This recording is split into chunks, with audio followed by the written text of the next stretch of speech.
માનવતાની અનોખી અભિવ્યક્તિ અગ્નિદાહ સેવા કેન્દ્ર દ્વારા બિનવારસી મૃતકો માટે યજ્ઞ અને ફોટા પ્રદર્શનનું આયોજન કરવામાં આવ્યું છે। આ યજ્ઞ આર્ય સમાજ મંદિરમાં યોજાયો હતો।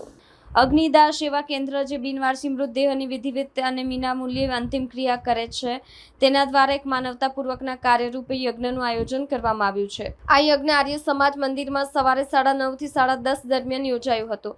આ યજ્ઞ બિનવારસી મોત થયેલા વ્યક્તિઓના આત્માની શાંતિ માટે સમર્પિત છે। સુરત શહેરના સેવાભાવી મહાનુભાવો, ધર્મપ્રેમીઓ અને સંવેદનશીલ નાગરિકોને આ યજ્ઞમાં ઉપસ્થિત રહી પ્રાર્થના કરવા અનુરોધ કરાયો છે। યજ્ઞ બાદ સવારે 10:30 થી 12 દરમિયાન બિનવારસી લાશોનું ફોટાનું જાહેર પ્રદર્શન પણ રાખવામાં આવ્યું છે।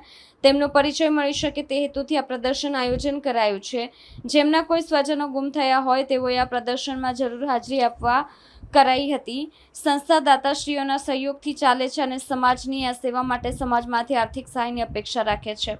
સંસ્થા તરફથી જણાવવામાં આવ્યું છે કે માનવતાના કાર્યમાં નાનકડું યોગદાન પણ અનેક જીવો માટે આશાની કિરણ બની શકે છે। કેમેરામેન હકીમ શેખ સાથે વસીમ હાસમીનો રિપોર્ટ, આઝાદ ન્યૂઝ, સુરત। નમસ્કાર દર્શક મિત્રો, મારું નામ વેનીલા રસિકલાલ મારવાલા, અગ્નિદાહ સેવા કેન્દ્રના પ્રેસિડેન્ટ તરીકે આ સંસ્થા બિનવારસી લાશોનું વિનામૂલ્યે માનભેર અંતિમ સંસ્કાર કરતી સંસ્થા દ્વારા આખા વર્ષમાં જેટલા પણ બિનવારસી મૃતદેહોના અંતિમ સંસ્કાર કર્યા હોય તે લોકોના પવિત્ર આર્ય સમાજ સોની ફળિયા ખાતે, આર્ય સમાજ મંદિર સોની ફળિયા ખાતે તમામ બિનવારસી મૃતકોની આત્માની શાંતિ માટે યજ્ઞ રાખવામાં આવ્યો છે। આ યજ્ઞની અંદર બાલાજી રોડના બ્રહ્મકુમારીના જે મિત્ર મંડળ છે તે પણ આ સંસ્થા સાથે જોડાયા છે અને મરણ વિશે એઓનું માર્ગદર્શન પબ્લિકોને જણાવી રહ્યું છે।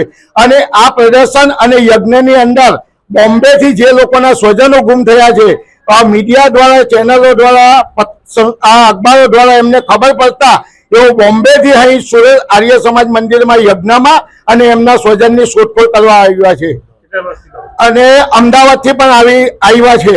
અને આ સંસ્થા સતત 23 વર્ષથી આર્ય સમાજ મંદિરમાં યજ્ઞ કરતું આવ્યું છે અને આ સંસ્થાને આર્ય સમાજ મંદિરે પણ પૂરેપૂરો વિનામૂલ્યે સહયોગ આપ્યો છે અને આ સંસ્થા એમનો આભાર પણ માને છે। અને આ સંસ્થાના મારા વોલેન્ટરી સભ્યો જે મારા હર સમયે ખરા પગે આ સેવા આપી રહ્યા છે એમનો પણ હું ખૂબ ખૂબ આભાર માનું છું।